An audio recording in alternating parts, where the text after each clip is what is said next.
Rally या सत्कार इनका बहुत कम है। आज का दिन जो है वो बाबा साहब के जो विचार है उसको अपने दिल के अंदर कैसे बिठा सकते हैं ताकि ये मिट न जाए, उसका आज दिन है। बाबा साहब कहते हैं कि I am Indian firstly and lastly, मतलब मैं भारतीय हूं प्रथमता और अंतिमता।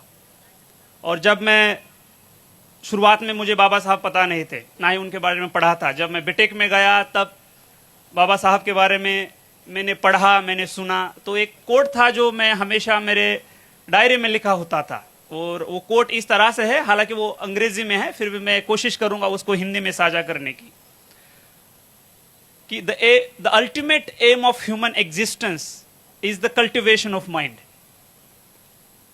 मनुष्य अस्तित्व का अगर कोई अंतिम ध्येय है तो वो मानवीय मन का विकास है। तो ये बहुत व्यापक संकल्पना है, ये बहुत ही वाइडर कंसेप्ट है।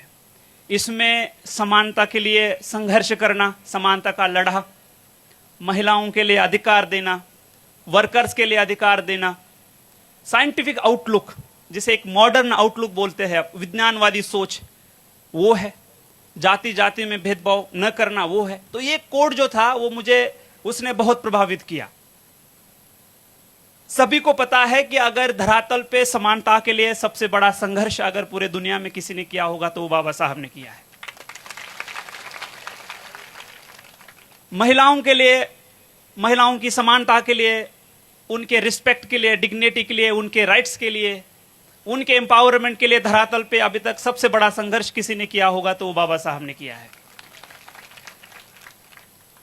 कुछ चीजें हैं जो आज के दिन उनके विचार जरूर लेने हैं, बट आज का ही वो दिन है जहां हमें रिफ्लेक्शन भी करना है। जो समाज बाबा साहब चाहते थे, जहां जाति जाति में भेदभाव ना हो, क्या उसको हम हासिल कर चुके हैं? उस पे सोचना जरूर बहुत जरूरी है।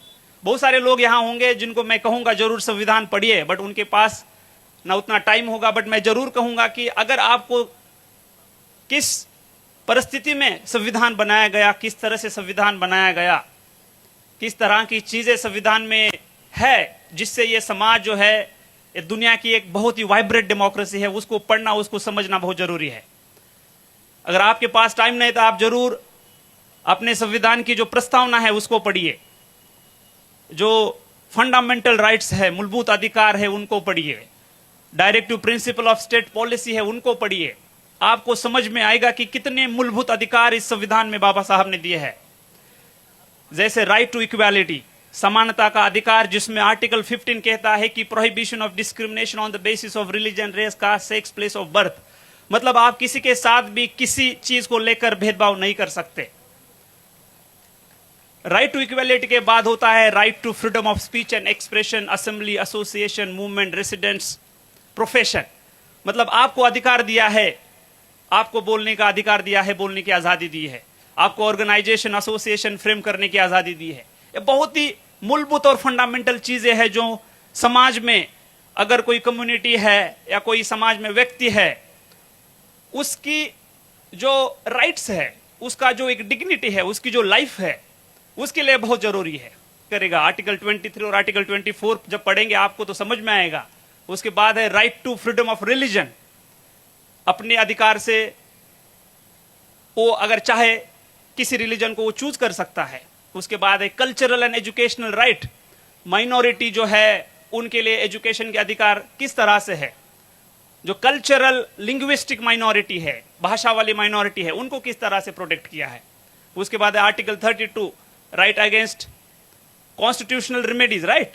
तो ये जो बहुत मूलभूत और फंडामेंटल अधिकार है जो संविधान में दिए हैं, जो संविधान की अगर प्रस्तावना आप देखोगे तो उसमें कहा है कि we the people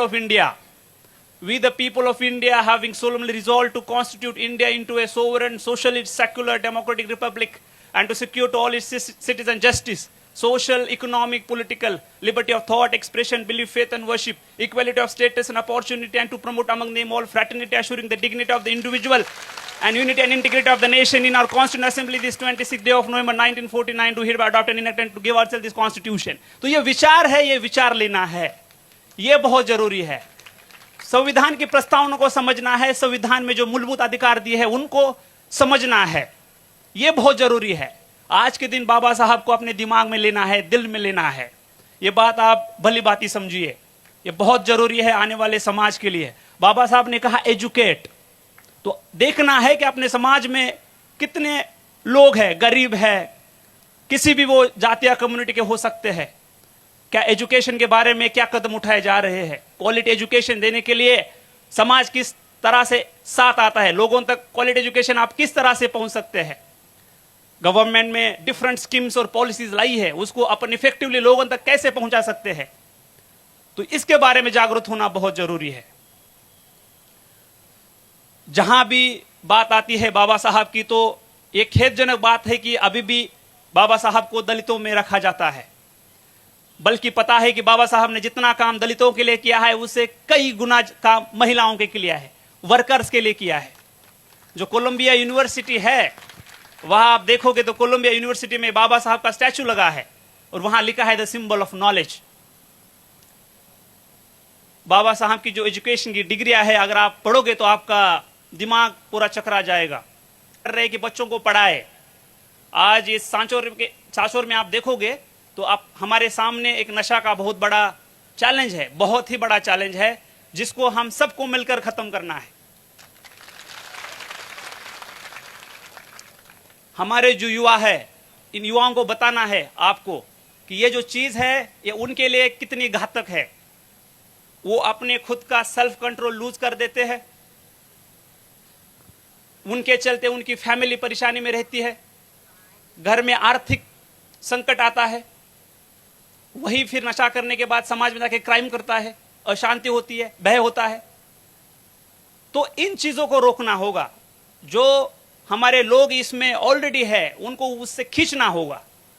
rehabilitation centre Jalore में आया है, बहुत सारा काउंसलिंग अवेलेबल है, नए तरीके से एनजीओ काम कर रहे हैं, बस आपको उनके हेल्प मांगनी है। जो लोग इसमें जाने की संभावना है, जो 12th है, डिग्री है, उनको रोकना है, उनको पहले जागरूक करना है, उनको अवेयर करना है।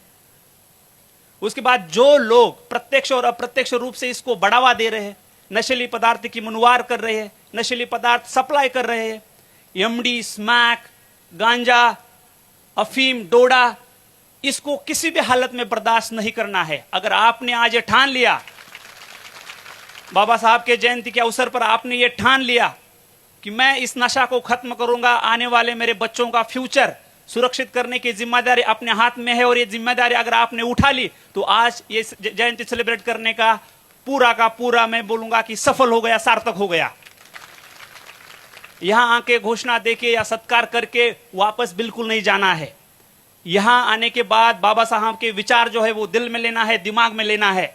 हमारे सामने क्या चैलेंजेस है उसको देखना है, उसको सुनना है, समझना है, और फिर उस चैलेंजेस को हम कैसे पार कर सकते हैं। इसलिए गवर्नमेंट के साथ, समाज के लोगों के साथ, सिविल सोसाइटी के साथ मिलकर उसके खिलाफ लड़ा देना है। मैं जब तक यहां हूं तब तक पुलिस प्रशासन का पूरा सहयोग रहेगा। हर कोई चीज जो समाज में संकट पैदा कर रही है उसके खिलाफ लड़ने के लिए पुलिस यहां की सक्षम है। तो मैं आपका ज्यादा टाइम नहीं लेता हूं, बाकी मान्यवर है उनको भी आपसे बात करनी है। बट आज के दिन जो बाबा साहब की जयंती है, उस अवसर पे मैं आप सबको कहूंगा कि बाबा साहब सबके है, किसी पर्टिकुलर जाति के या पर्टिकुलर कम्युनिटी के नहीं है। बाबा साहब पूरे देश के है, पूरे समाज के है।